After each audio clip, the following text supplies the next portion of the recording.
Hello, my name is Alex from Advanced Hosted Services, and today we'll be going over how to create a holiday time frame. This process can actually be used to create any kind of time frame, but for this example, we'll be creating a holiday time frame. So for starters, you're going to want with actually creating the time frame. So your company's domain may look like this, just your company's name. This one's a domain I created for this example. So let's start with time frames. You go click on the icon to create one. Moment here. So you'll see we already have time frames, business hours and night, but let's go about showing you how to create one for the holidays. We'll be selecting add time frames. As you can see here, there's actually different methods on how to create your time frame. This will just mean always, meaning at 24/7, this rule will be applied. This is days of the week and times where you can see you can actually set it for the week. So for every week, it would follow these standards, or specific dates and times, which is what we will be using to establish our holidays. So you can name your time frame whatever you choose. For this example, we're going to go holidays. So as you can see here under, it's showing us what days to use. You can add multiple. As you can see here, since there are multiple holidays, we can start with, let's say Christmas 12/25, and these don't have to be in any particular order, so you don't have to worry about that. So let's say just 12/25 to 12/26. You could of course select the date here to make it easier for yourself. So 12/26, 2021. All right. So let's just say for that day, we could also create, no Halloween. Let's say October. Let's see. Pardon me. 11.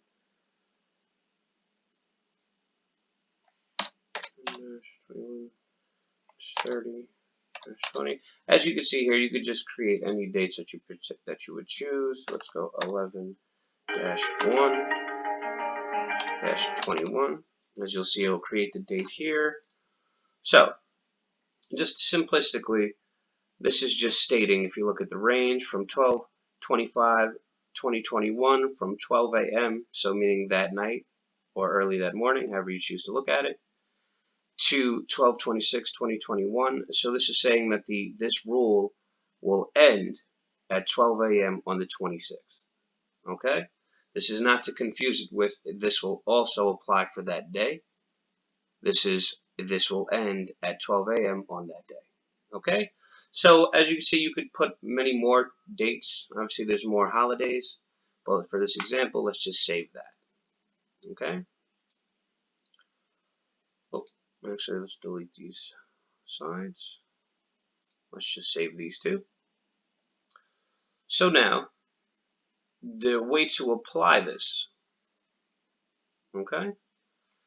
As we go here, we'll go into the routing user. So just for starters, in case you weren't aware of how to find what routing user you're using, you can always go into your inventory. You can see some of the main numbers here. Let's just say this is our main number. If you follow the main number, you go to its destination, which is 220, which is our routing user. So to find this, you'll go to 220, go to your users tab. You could look up the 220 to save yourself some time. We'll go routing user. Okay, here. Our next step is going to answering rules. Now here's where the magic happens. So to keep this simple is when a phone call comes in, it's passed over to the routing user of 220, simply meaning this is where your calls are routed. So let's add a rule. So if we add the rule here, you'll notice that off the bat, it is asking us to establish the time frame.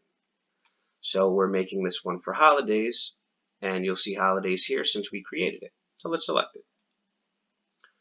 So here's where you're going to establish what's going to happen. Either you're on these holidays, you want calls forwarded to, let's say, someone's cell phone, or an extension. Maybe someone had brought their phone home and they're going to be using that phone's extension. So let's say it's Bob 111. Just go to user, and then you're going to want to save. That's how you could forward directly from this new time frame. Now, say there's more than one people or person involved, you can go to simultaneous ring, and you can create however many people need to be involved. Simply put, this is just establishing your rules. During these holiday time frames, what do we want these phone calls to do? Okay? I'm going to X this out so I tend not to save any of these. Excuse for the sake of showing you the next step, I will. So let's just say simultaneously ring 101, 102. We'll save. Now, as you can see, the holiday was actually set up. It's here now. And in order to get this to operate correctly, you're going to want to put your holidays on the top of your time frames, which, as you saw, I just drug it up. You'll press save. Don't be confused. This isn't going to supersede any of your other time frames, because remember, we created this holiday time frame to only be active on the dates that we established. Okay? So we're going to back out here. And that's simply, at this point, your holidays time frame is established. It is active and in play. If you have any other questions or concerns, feel free to reach out.